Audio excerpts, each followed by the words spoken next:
কি ব্যাপার, টাকা যাচ্ছে না? ফোন পেতে একটু সমস্যা করছে, যাচ্ছে না। ক টাকা? তোমার কাছে খুচরো টাকা নাই? খুচরো টাকা থাকলে তো কোনো সমস্যাই হতো না, নাই বলে তো সমস্যাটা হচ্ছে না। আমার কাছে আছে, আমি দিয়ে দিয়েছি। আপনি আমার টাকা দেবেন মানে? আপনাকে তো বেশ চিনতে পারলাম না। আরে তোমাকে টাকা পরিশোধ করতে হবে না, তুমি ভেবে নাও তোমার আমি চাচা। তোমার চাচা টাকাটা দিল তাই ভাবো। তুমি তো বাংলা ভালোই বুঝতে পারছো তো, হায়দ্রাবাদে তুমি কি করতে এসছো? হ্যাঁ, আমি 100% বাঙালি এবং সাংবাদিক। হায়দ্রাবাদে একটা কাজের জন্য এসেছিলাম, কাজ শেষ করে দেখেন বাড়ি ফিরছি। আপনি এখানে কি করছেন? আমার বাবা মা মরার পর থেকে গত 20 বছর ধরে আমি হায়দ্রাবাদে কাজ করি।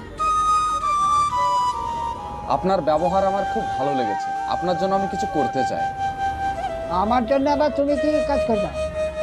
আমি একজন সাংবাদিক, 6কে 9 করাই হচ্ছে আমার কাজ। আপনি কি ভোটে দাঁড়াবেন? কি রকম কথা বলছো? একটা ভাঙা সাইকেল কেনার ক্ষমতা নাই, আমি নাকি ভোটে দাঁড়াবো? আর আমাকে লোকজন কি দেখে ভোট দিবে? শোনেন, ভোটে জেতার জন্য মানুষের পরিচয়ের প্রয়োজন হয় না, মেন হচ্ছে বুদ্ধির খেল। আমি এমন কিছু করব আপনার জন্য, আপনাকে আমি যেটা বলবো আপনি শুধু সেটা করবেন। ঠিক আছে? ঠিক আছে। আপনার ব্যবহার আমার সারা জীবন মনে থাকবে।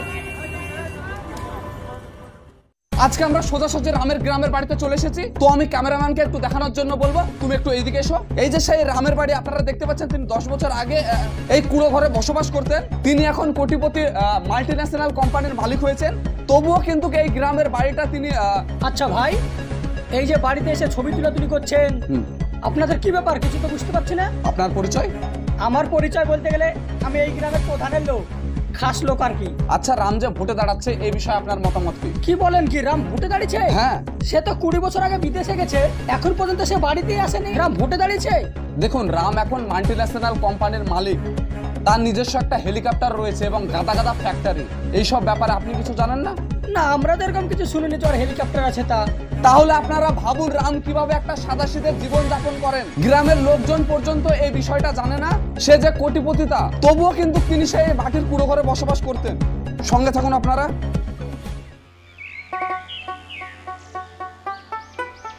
প্রধান সাহেব এখানে বসে আছেন, গ্রামের কোনো খবর শুনেছেন? না রে, কদিন তো গাঁয়েই ছিলাম না, এই তো ফিরলাম। তা কোনো খারাপ খবর নাকি? বিশাল খারাপ খবর, আপনার প্যান্ট জামা এবার দুটোই খুলে নেবে। বলিস কি রে, কার এত বড় বুকের পাটা যে আমার প্যান্ট জামা খুলে নেবে?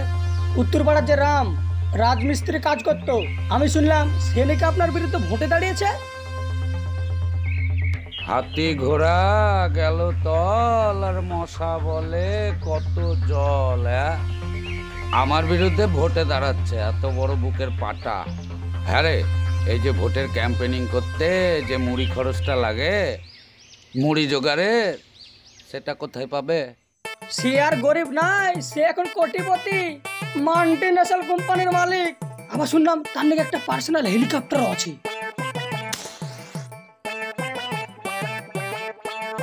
হেলিকপ্টার? হ্যাঁ।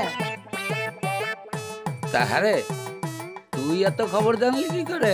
আমি ওই গ্রাম দিয়ে আসছিলাম, একটা রিপোর্টারকে দেখলাম ওর বাড়িতে ভিডিও বানাতে। আমি রিপোর্টারকে জিজ্ঞাসা করলাম, আচ্ছা ভাই এখানে কি হচ্ছে? ও আর আই সব বললো। আবার শুনলাম ওই নিউজ নাকি টিভিতেও চলবে।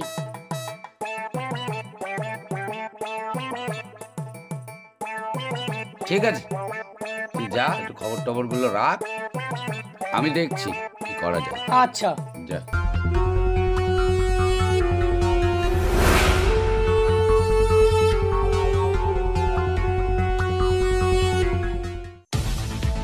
ভিলেজ টিভির পক্ষ থেকে আপনাদের সকলকে সুস্বাগতম। আজকের ব্রেকিং নিউজ, তাজা খবর।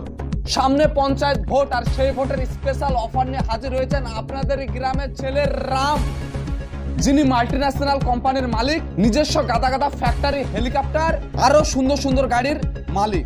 উন্নতির বন্যা বইয়ে দেবে এই গ্রামে। এই গ্রাম তাকে কিছু না দিলেও এই গ্রামের কথা কিন্তু তিনি ভোলেননি।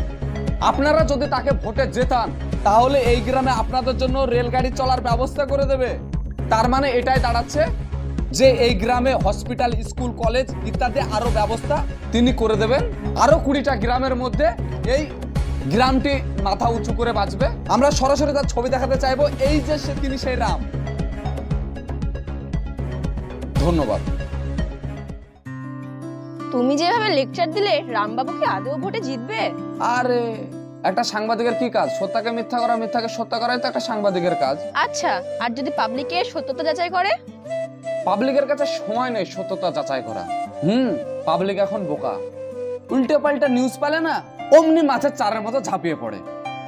দেখা যাক, দেশলার কাঠিও সাংবাদিককে দেখে ভয় পায়। দেখা যাক কেমন কি হয়।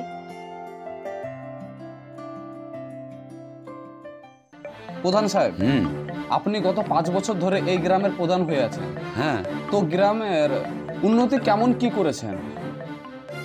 দেখুন, সেটা তো গ্রামের মানুষই বলবে আমি তাদের জন্য কি করেছি। নিজে মুখে বললে নিজের প্রশংসাটা হয়ে যাবে না? তো এবার ভোটে আপনার বিরুদ্ধে কে দাঁড়িয়েছে সেটা কি আপনি জানেন? হ্যাঁ, ওই টিভিতে দেখলাম, ওই রাম নামের একজন। আপনার কি মনে হয় আপনি ভোটে জিততে পারবেন তার বিরুদ্ধে? রিপোর্টার সাহেব, এটা খুব ভালো কোশ্চেন করেছেন। দেখুন, গ্রামের মানুষজন বলবে তারা কি পরিষেবা পেয়েছে, তারাই ঠিক করবে কে ভোটে জিতবে। শুনেছি রাম নাকি মাল্টিন্যাশনাল বিজনেসম্যান, তার অনেক টাকা। আপনি কি তাকে টক্কর দিতে পারবেন? একটা খুব সুন্দর কোশ্চেন করেছেন ম্যাডাম। দেখুন, আমার এত বছরের অভিজ্ঞতায় যতদূর জানি, ভোটের রাজনীতিটা টাকা পয়সা দিয়ে হয় না। তার জন্য লাগে জনগণের সাপোর্ট আর যথেষ্ট বুদ্ধি। আর আশা করি উপরওয়ালা সেটা আমাকে দিয়েছে। দর্শক, আপনারা সোজাসুজি দেখতে পেলেন ভিলেজ টিভির পক্ষ থেকে লাইভ। আপনারা আমাদের সঙ্গে থাকুন এবং খুব শীঘ্রই ভোটের উত্তেজনা নিয়ে আরো সুন্দর খবর আপনাদের সঙ্গে আমরা তুলে ধরব। ধন্যবাদ, নমস্কার। কই গো, একটা চা দিন তো। এই মুর্শিদ, শোন, এখানে বস। বলো চাচা, কেমন আছো? এই ভালোই আছি। শুনলাম নাকি রামদা পঞ্চায়েত ভোটে দাঁড়াচ্ছে। তোমার পার্টির লোক, আমার থেকে বেশি তুমি তো ভালো জানবা। আমার সাথে আবার অভিনয় করছো। অভিনয় করবো কেন রে? হ্যাঁ, ওর সঙ্গে আমার 20 বছর দেখা নাই। ও এখন ভোটে দাঁড়াবে কি দাঁড়াবে না ও খবর আমি কি করে বলবো? আর তুই অভিনয় করার কথা বলছিস? সময় হলে দেখতে বাবা কে দাঁড়াবে না দাঁড়াবে। আমি শুনেছি হায়দ্রাবাদে নাকি রাজমিস্ত্রির লেবারের কাজ করে। তাহলে চুপচাপ থাকো, বুঝতে পারলে? এই ইলেকশনেও দেখবা আমাদের প্রধানই জিতবে। আর সত্যি কথা বলতে চাচা, কি জানো, ভোটে বিরোধী পার্টি না থাকলে না ভোট খেলে মজা নাই। হ্যাঁ, এটা ঠিক বলেছিস তুই। শোন, আমি মানুষের সামনে প্রথমে প্রকাশ হচ্ছি না, ওর সাথে পাকাপোক্তা কথাবার্তা হবে, তারপর আমি ইলেকশনে নামবো। তাহলে থাক, আমি যাই। হ্যাঁ, যাও। ভিলেজ টিভির পক্ষ থেকে আপনাদের সকলকে সুস্বাগতম। আজকে সকাল সকাল আমরা রামের গ্রামে চলে এসেছি। তো এই গ্রামে রামকে কতটা ভালোবাসে এবং তাকে নিয়ে কতটা সমালোচনা করে, এই বিষয়ে আমরা কিছু লোকজনকে এখানে জিজ্ঞাসা করব তারা কেমন সমালোচনা করে। এসো ক্যামেরাম্যান আমার সঙ্গে। এই যে চাচাকে আমরা দেখতে পেয়েছি, একটু থামেন। আপনার বাড়ি কোথায়? এই গ্রামই বাড়ি। আপনার নাম কি? আমার নাম আফজাল। আচ্ছা, রাম যে ভোটে দাঁড়াইছে এই বিষয়ে আপনার মতামত কি? রামকে তো 20 বছর আগে দেখেছি আমি, অনেক দিন থেকে ওর সাথে যোগাযোগই নাই। তো আপনার কি মনে হয় সে আবার ভোটে জিতবে না হারবে? ভোটে কে জিতবে কে হারবে এ কথা বলতে পারবো না, কিন্তু উত্তরপাড়ার লোক বিদেশি মানুষকে ভোট দিয়া মানুষে খুব পস্তাছে, সেই কারণে মানুষ যাকে তাকে ভোট দিবে না, এটা আমি বলতে পারবো। দেখুন, রাম এখন মাল্টিন্যাশনাল কোম্পানির মালিক, গাদা গাদা ফ্যাক্টরি এবং পার্সোনাল একটা হেলিকপ্টারও রয়েছে। হ্যাঁ হ্যাঁ, এবার আপনারা যদি তাকে ভোটে জেতান, সরকারের তরফ থেকে আপনারা যেসব ফ্যাসিলিটিগুলো পাবেন সেগুলো তো পাবেনই, কিন্তু পার্সোনালি আপনাদের এই গ্রামে ফ্যাক্টরি করে দেবে, যেখানে আপনাদের মতন গরিব মানুষ হাজারো লোক কাজ করবে। এই বিষয়ে আপনার মতামত কি? এ বিষয়ে ধরেন অনেকে বেকার আছে, গ্রামে কোনো কাজ নাই, কাজ পেলে তো ভালোই হতো। ঠিক আছে, আপনি আসুন। তো আপনারা নিজের কানেই শুনতে পেলেন অ্যাকচুয়ালি এই গ্রামে রামদাকে নিয়ে কত লোকজন ভালোবাসে। তো ধন্যবাদ, দেখা হচ্ছে আপনাদের সঙ্গে আবার নেক্সট সময়। ভিলেজ টিভির পক্ষ থেকে আপনাদের সকলকে সুস্বাগতম। আমাদের রামবাবু ভোটে জিতলে আপনারা যে সমস্ত সুযোগ সুবিধাগুলি পাবেন, তার মধ্যে বিশেষ বিশেষ সুযোগগুলি হচ্ছে গ্রামের প্রতিটা ছেলে মেয়ের জন্য সারা বছরের জন্য সরকারি এবং বেসরকারি কাজ একদম ফ্রি, এবং তার সঙ্গে থাকছে গ্রামের প্রতিটা বাড়িতে ফ্রি ওয়াইফাই, এবং তোমরা গরু ও ছাগলের জন্য কৃমির ওষুধ পাবে একদম ফ্রি। এবং মহিলাদের জন্য বিশেষ সুযোগ যেটা আছে সেটা হচ্ছে বাসন মাজা সাবান আপনারা পাচ্ছেন একদম ফ্রি। এবং ছোট ছোট বাচ্চাদের জন্য রয়েছে খেলনা এবং বাচ্চাদের জন্য সরকারি সুযোগ সুবিধা একদম ফ্রি। ভোটে জিতলে রাম, গ্রামের হবে নাম। ভিলেজ টিভির পক্ষ থেকে আপনাদের সকলকে ধন্যবাদ। এটা হচ্ছে আমার ডায়লগ, তারপরে তোমার ডায়লগ আসছে, ধীরে ধীরে তুমি অ্যাঙ্কারিং শুরু করবে, তারপরে সেকেন্ড পেজে আমি আসবো। আরে তুই অত চিন্তা করিস না, যা বলার আমি বলে সব ঠিক করে নেব। আচ্ছা ঠিক আছে। কথা বলেন। নমস্কার রিপোর্টার সাহেব। নমস্কার। হঠাৎ? এই যে আপনি অন্যের নামে এত কথা ঢাকঢোল গ্রামে গ্রামে পিটিয়ে বেড়াচ্ছেন, তাতে এই যে ক্যামেরাম্যান, ওই একটু বন্ধ করো না ক্যামেরাটা। আরে ক্যামেরা বন্ধই আছে।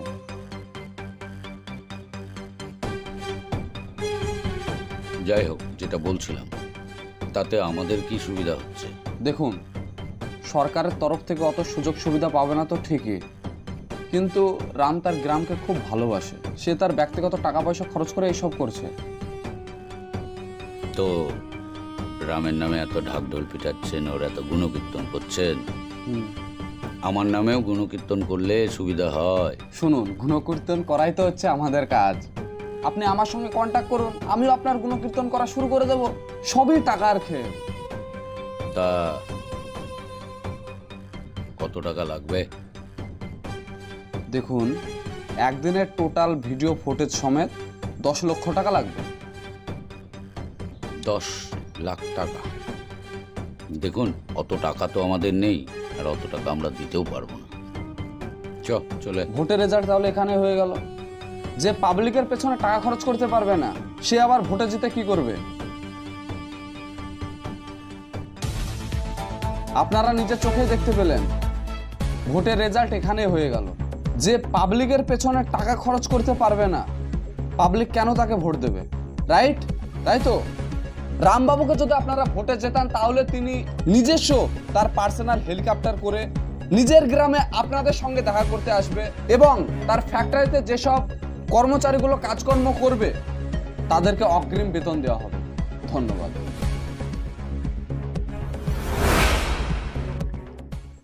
Breaking news, breaking news, breaking news. আপনারা দেখতে পাচ্ছেন সকালবেলা আবহাওয়া কিন্তু একদম ঠিক ছিল, হঠাৎ আবহাওয়া চেঞ্জ হওয়ার কারণে আরে আসতে দেন।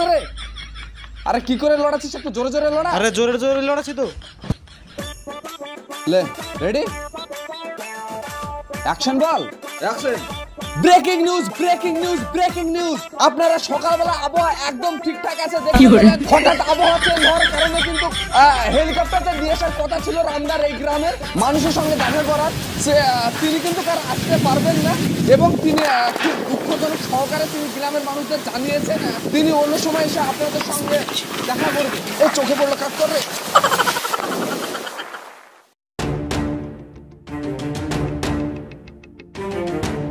করে হেলিকপ্টার তো দূরের কথা, একটা পাখিও তো দেখতে পাচ্ছি না।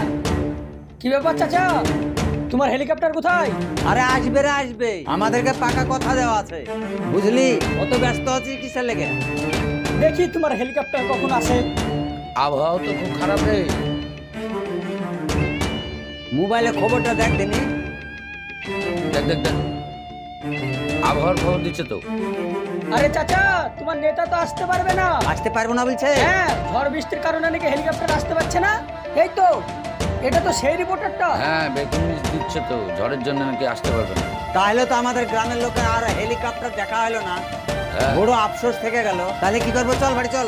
তাই করো, বাড়ি চলো। চলো সবাই, চলো চলো চলো।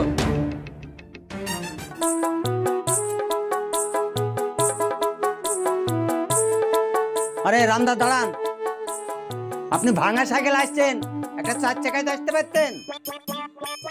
এবার কিরকম কথা বলছে? আমার সাইকেল কেনার সমস্যা নাই, আর আমি 4 চাকা কোথায় পাবো বলেন তো? আরে আমরা শুনেছি আপনার 3-4টে ফ্যাক্টরি আছে, গাড়ি আছে, হেলিকপ্টার আছে। আমি তো হায়দ্রাবাদে লেবারি করে খাই, আমি হেলিকপ্টার কোথা থেকে কিনবো? আমরা তো তাই শুনলাম। কোথায় শুনলেন? আরে সাংবাদিকের মুখে শুনলাম। ও, সাংবাদিকের কাছে? তাহলে শুনো, ওই হায়দ্রাবাদে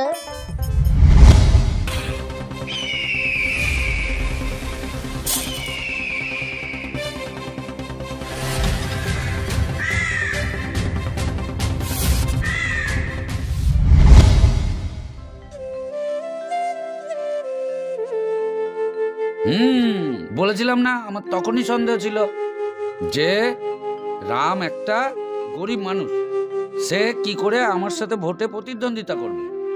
আসলে আমাকে ভোটে হারিয়ে দিল ওই সাংবাদিক। বুঝলাম। আমাদেরও যে দোষ আছে, সাংবাদিকরা কি করে মুখরোচক খবরগুলোকে আমাদের কাছে এমন ভাবে রিপ্রেজেন্ট করে যে সেটা খুব গ্রহণযোগ্য হয়ে যায়। আমরা খবর যেগুলো উপস্থাপন হয় সেগুলো আমরা কখনো পরিষ্কারভাবে দেখিই না, তার সত্যতা, তার ভিডিও ফুটেজ কোনোটাই যাচাই করি না। এই যে রাম ভোটে দাঁড়ালো, তার একটা ভিডিও ফুটেজ আমরা ভালো করে যাচাই করে দেখেছি, একটা তার ছবি দেখেছি, আমরা সেগুলো দেখেই না। আমাদের উচিত যে কোনো খবরের সত্যতাকে ভালো করে যাচাই করা, তার ভিডিও ফুটেজ দেখা, তার আরো যত ডকুমেন্টস আছে সেগুলোকে ভালো করে যাচাই করা। না হলে আমাদেরকে সাংবাদিকরা ভুল খবর দেবে আর সেটা নিয়ে দেশে আগুন জ্বলে উঠবে। সবাই বুঝলেন? যান যান, আপনি বাড়ি যান। চল রে সবাই, আপন আপন বাড়ি চল। এখন আমরা কম বেশি সবাই নিউজ দেখি এবং যেটা আমাদেরকে দেখায় সেটাই আমরা বিশ্বাস করি। তাই আপনাদের বলছি, নিউজ দেখে যে কোনো পদক্ষেপ নেওয়ার আগে সত্য মিথ্যা অবশ্যই আপনারা যাচাই করে নেবেন। সো ভালো থাকবেন, সুস্থ থাকবেন, দেখা হচ্ছে আপনাদের সঙ্গে আবার নেক্সট ভিডিওতে।